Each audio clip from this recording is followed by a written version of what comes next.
Okey, sekarang kita tengok bagaimana kita nak mewakilkan subset dengan gambar Raja Venn. Okey, diberi set A adalah 2, 4, 6, 8, 10, 12, 14, 16, 18, 20. Okey, set B unsur dia adalah 4, 8, 12, 16, 20. Okey, jadi kalau kita tengok di sini, hubungan antara dua set ini adalah B subset kepada A. Sebab apa? Okey, sebab setiap unsur di dalam set B ada di dalam set A. Okey, jadi untuk kita buat subset, maksudnya set B ini berada di dalam set A. Okay, jadi mula-mula kita buat dulu. Okay, satu set A. Okay, di dalam dia adalah set B. Okay, wakilkan, tuliskan dengan simbol P. Yang ini adalah A. Okay, senaraikan apa set B kita adalah 4, 8, 16, 12, 20. Okay, pastikan kita buat dot pada unsur tersebut. Okay, jadi yang di luar ini adalah set A. Jadi yang tinggalnya adalah 4, 8, 12, 16, 20. 4, 8, 12, 16, 20. Jadi yang tinggal adalah 2, 6, 10, 14, 18. Yang tinggal tu adalah kita letak saja di mana-mana.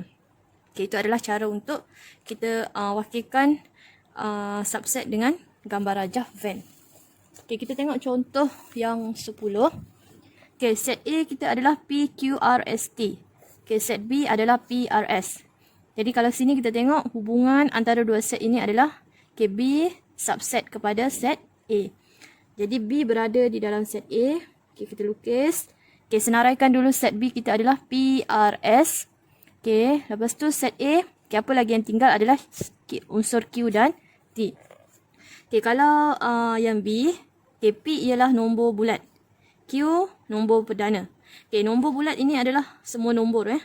Jadi Q adalah subset kepada set P. Nombor bulat termasuklah nombor genap, nombor ganjil, nombor perdana. Sebab itu Q subset bagi set P. Tapi set ini kita tidak perlu tulis dia punya unsur. Sebab set yang tak terhingga unsurnya tidak perlu ditulis. Sebab dia terlampau banyak. Tidak tahu apa dia punya unsur. Jadi kita tidak perlu tulis unsur dia. Subtopik kita yang terakhir adalah kita nak melukis ataupun kita nak wakilkan hubungan antara set-set berikut dengan gambar Raja Venn. Jadi kita nak tengok apa hubungan antara set, subset, set semesta dan pelengkap. Jadi kita tengok set semesta di mana nilai X adalah kurang ataupun sama dengan 10.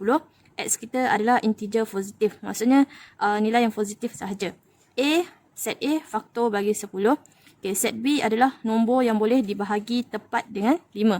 Jadi kita senaraikan dulu apa unsur di dalam set semesta. Di mana X kita adalah kurang ataupun sama dengan 10. Jadi sebab dia integer positif. Jadi unsur kita bermula dari 1 sampai 10. Yang kedua adalah faktor bagi 10. Maksudnya nombor yang boleh dibahagi dengan 10. Berdasarkan set semesta, faktor bagi 10 adalah 1, 2, 5, 10. Itu faktor bagi 10. B adalah nombor yang boleh dibahagi tepat dengan 5. Awak sentiasa perlu rujuk set semesta dia. Jadi nombor yang boleh dibahagi tepat dengan 5 adalah 5 dan 10. Bila kita dah ada maklumat unsur dalam set A, set B dan set semesta, baru kita wakilkan dalam gambar Raja Venn. Mula-mula kita lukis dulu. Dia punya set semesta. Biasanya kita lukis segi 4 tepat lah. Lepas tu labelkan di luar dengan simbol set semesta. Set yang kita ada 2 set. Jadi kita tengok di sini. Kalau kita tengok di sini, B adalah subset bagi A. Sebab setiap unsur dalam set B ini terdapat di dalam set A.